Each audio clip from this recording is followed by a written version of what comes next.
नमस्ते बच्चों, मैं शब्बीर शेख। आज हम उपयोग हमारे यह पाठ सीखने वाले हैं। इस पाठ में हमारे उपयोग में आने वाली दो सार्वजनिक सुविधाओं को चित्रों द्वारा समझाया गया है। पहला चित्र है डाकघर का। देखिए इस चित्र में क्या क्या है। इस चित्र में एक डाकघर का दृश्य दिखाया गया है। डाकघर में अनेक स्त्री पुरुष व बच्चे दिखाई दे रहे हैं। डाकघर के प्रवेश द्वार के पास एक बड़ी मेज़ रखी है। डाकघर में आने वाले लोग इस मेज का प्रयोग लिखने के लिए कर सकते हैं। सामने कई काउंटर बने हुए हैं। एक काउंटर बचत खाते के लिए है। यहाँ डाकघर बचत योजना के अंतर्गत खाता खुलवाया जा सकता है। दूसरा काउंटर मनी ऑर्डर के लिए है। यहाँ मनी ऑर्डर द्वारा देश में कहीं भी पैसे भेजे जा सकते हैं।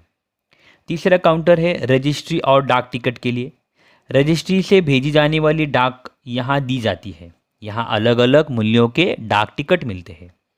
डाकघर में पुरुष और महिला कर्मचारी काम करते हैं। अधिकांश काम कंप्यूटर से होता है। डाकघर में स्वच्छ वातावरण के लिए कूड़ेदान है। गमलों में पौधे लगे हुए हैं। जगह जगह सूचना पट्ट लगे हैं जिन पर सूचनाएं लिखी हुई है, जैसे कि बचत आपकी प्रगति देश की, हम आपकी आवश्यकता समझ सकते हैं। एक अन्य सूचना पट्ट लगा है जिस पर प्रतिदिन की महत्वपूर्ण सूचनाएं लगाई जाती है।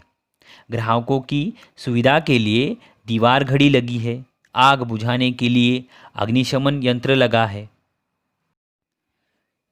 दूसरा चित्र देखिए बच्चों, बैंक। क्या दिखाई दे रहा है? बैंक। इस चित्र में एक बैंक का दृश्य दिखाया गया है। बैंक में अनेक स्त्री पुरुष व बच्चे दिखाई पड़ रहे हैं। प्रवेश द्वार के पास ही खाकी गणवेश में कंधे पर बंदूक टांगे हुए एक चौकीदार खड़ा है। वह बैंक की रक्षा के लिए तैनात है। प्रवेश द्वार के पास ही पूछताछ के लिए एक काउंटर है। बैंक की विभिन्न योजनाओं और अलग अलग विभागों के बारे में यहाँ जानकारी मिलती है। बैंक में अनेक काउंटर है, जैसे कि कैशियर, बचत खाता आदि।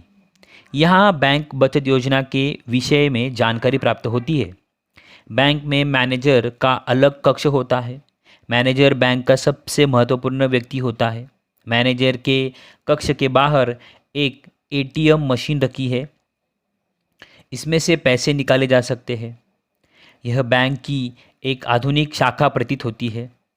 यहाँ सभी काम कंप्यूटर पर किए जा रहे हैं। धन्यवाद।